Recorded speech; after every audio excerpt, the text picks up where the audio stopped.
Sony is still dealing with the fallout from hackers who stole millions of pages worth of documents, including emails from top executives, health records of employees, private information about mega movie stars, and a whole lot more. Today, Sony lawyers sent an official letter to press outlets, including Bloomberg News, telling us to destroy any documents that we possess. So let's bring in Brent Lang. He's a senior film reporter at Variety.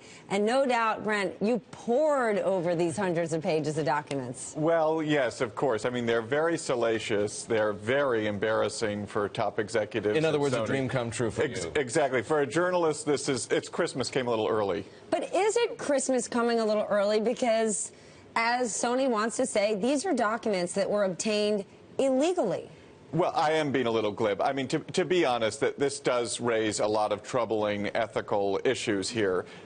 You know, what is newsworthy? What is just gossip? What is intended to embarrass and what is intended to inform? These are the kinds of debates that I think newsrooms all over Hollywood are having. But I think everyone is okay with gossip. It's what sells. But this gossip was obtained illegally. So doesn't it make journalists who promote it accomplices? Well, that's a very good point. I think what everyone is struggling with is, you know, how much do you acknowledge the fact that there's an ongoing debate about these kinds of documents, that these documents being leaked are causing all kinds of issues for top executives in Hollywood without doing the work of Guardians of Peace, this hacker group that clearly is out to undermine and destroy the credibility of top executives at Sony.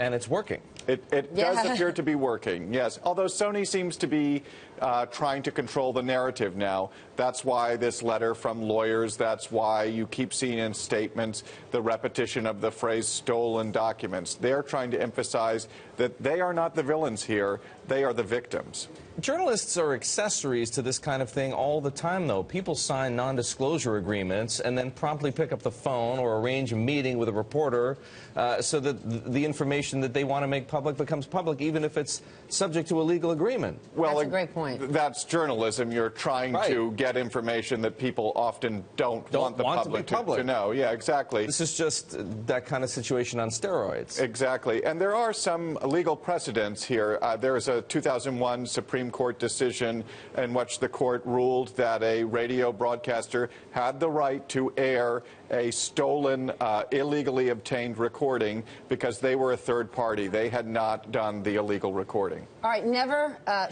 short of having a few words. Aaron Sorkin wrote a piece, an op-ed really, in the Times today, and I want to share a piece. Quote, "If you close your eyes, you can imagine the hackers sitting in a room combing through the documents to find the ones that will draw the most blood. And in a room next door are American journalists doing the same thing. As demented and criminal as it is, at least the hackers are doing it for a cause. The press is doing it for a nickel." Well, first of all, I do think it's unfair. He doesn't exactly know where anyone was or what they were doing. So he's drawing a narrative or creating one saying they're sitting in a dark room. But what do you make of it? Well, Aaron Sorkin, as he acknowledges in this op-ed, has skin in the game. He's one of the people who's being discussed in some of these emails in an embarrassing fashion, saying that he's, you know, desperate for money, trying to sort of cut corners in that regard. So he has been one of the people who've been victimized, if you will, in this case. But, you know, the reality is that these documents are getting out. They're not always going through journalistic institutions.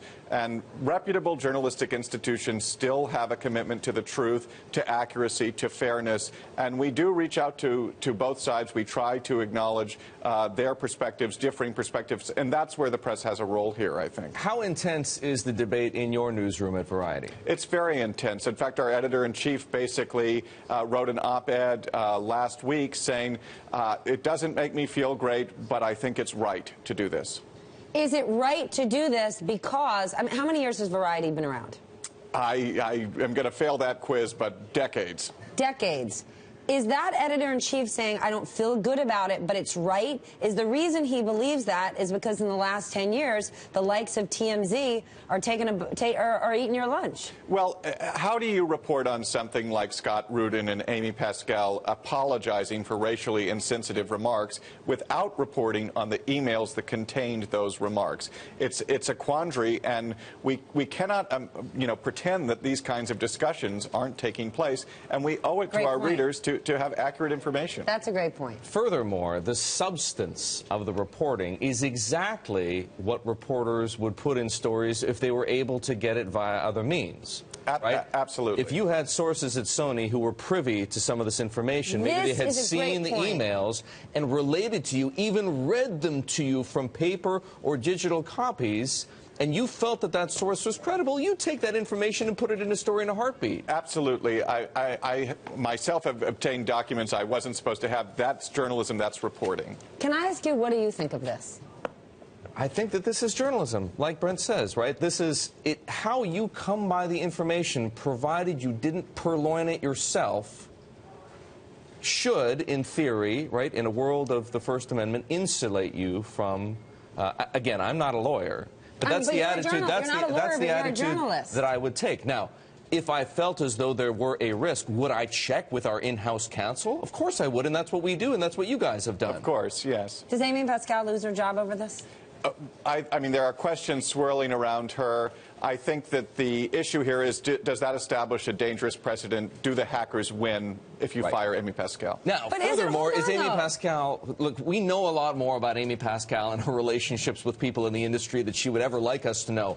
However, we're asking, is she that different from the other studio heads? Well, if you read these correspondence, they are very embarrassing. But if you went through the inbox of anyone in Hollywood, there would be embarrassing revelations. Nothing in these emails, as far as I can tell, so far appears to be a fireable offense. There's no kind of corporate malfeasance or corruption in these messages. How is it, though, that people keep putting this stuff in email? Right? We look at the chat room messages that the guys who allegedly manipulated the foreign exchange market, what they've said, and they're far, I mean, it's damning for sure, and it points the finger at culpability, but it's nowhere near as clear as this stuff is. I might write, if someone pulled my email today, there might be embarrassing things on there that I don't want the world to read, but clearly not this kind of content. So couldn't one make the argument, a studio head, how many people report to a studio head? Hundreds? Well, I think going forward you will see people much more careful with what they email. Except haven't we been saying that for the last 4 years? Yes, but this is a telling reminder. It's different this time.